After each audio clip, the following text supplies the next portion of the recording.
I am an expert on SPF. Actually, I'm not. Fortunately, though, I do have an expert with us here this morning, Dr. Marion Berwick of the UNM Cancer Center. And so, Doctor, you know, we're kind of predisposed here in New Mexico to very extreme exposures to the sun.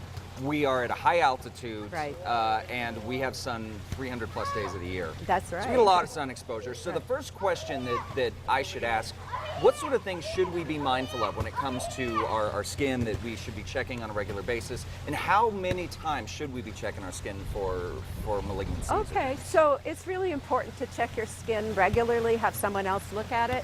We found in research through the University of New Mexico Cancer Center that people who are just aware of their skin, who think about it, are much less likely to die from melanoma.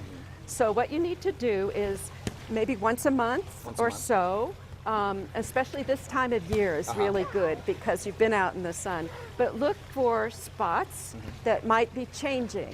Anything that's irregular, anything that has more than one color. It can be pink, it can be pink and brown, even black.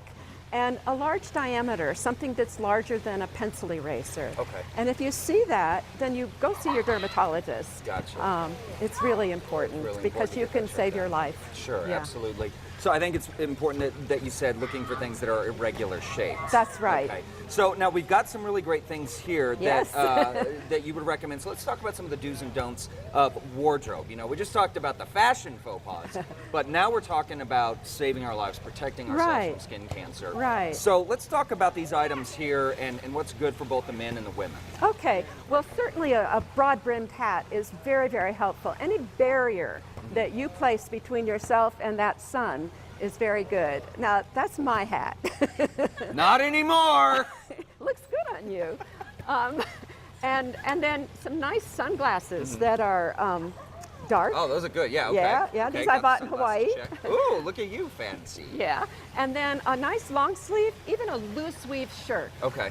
It really doesn't matter if it's SPF 50 or not.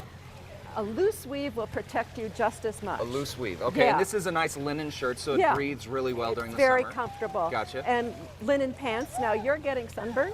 I am getting sunburned. I am. And so you should maybe, we'll switch. Yeah, exactly. Well, I do that. Now this thing is really cool down here, this nice little umbrella. This is an umbrella that I got in Japan. Wow. And you know, people in Japan are very, very careful about their skin. They always protect it. They want it to be as white as possible, and they have beautiful skin. Even people who are 80 look like they're 40. Because they're protecting their skin. That's right. That's right. And I've seen more and more people using umbrellas.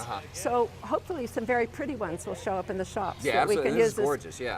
Fashion All right. So accessories. now let's talk about here. I'll put your hat back here. Oh, there thank you. Nice Thank you. We've talked a lot about here on Tukasa some of the myths and some of the realities of SPF. You know, we just mentioned it, sunblock. Right. As a parent, I always think if I get SPF 1000, my baby's going to be fine. No way. But there really reaches a point that it just doesn't, it's just numbers after a certain SPF. Is that right? It's actually silly. SPF 15 will protect 94% of the UVB rays. But SPF does not protect you against UVA, so you want a broad spectrum of sunscreen. That's what we need. Okay. But SPF 15 is good. We recommend at the University of New Mexico Cancer Center that you wear an SPF of 30 because it's more stable. SPF of 30. Okay. Right. So we want to look for 30 and broad spectrum. Right. Okay. And what I've been understood from the research that I've seen is that if you use micronized zinc or micronized titanium dioxide, which is what I use, that's a much better block. It's blocking you from the sun as opposed to having a chemical reaction. Gotcha. Another thing that many, many people don't know is that you should apply it half an hour before you go in the sun. Okay, so and half then, an hour. Yes, and then about an hour and a half or 2 hours again to get the full benefit. But in terms of the numbers, it's important to understand that a 15 is 94%, a 30 is 97% blockage. If you go up to a 40, it's 98% blockage. So it's really silly to go any higher. To get higher, you just don't need it. Well, for a full recap on this, guys, of course, we will have this posted at casa.com under the Style tab. Doctor, thank you so much. Sure.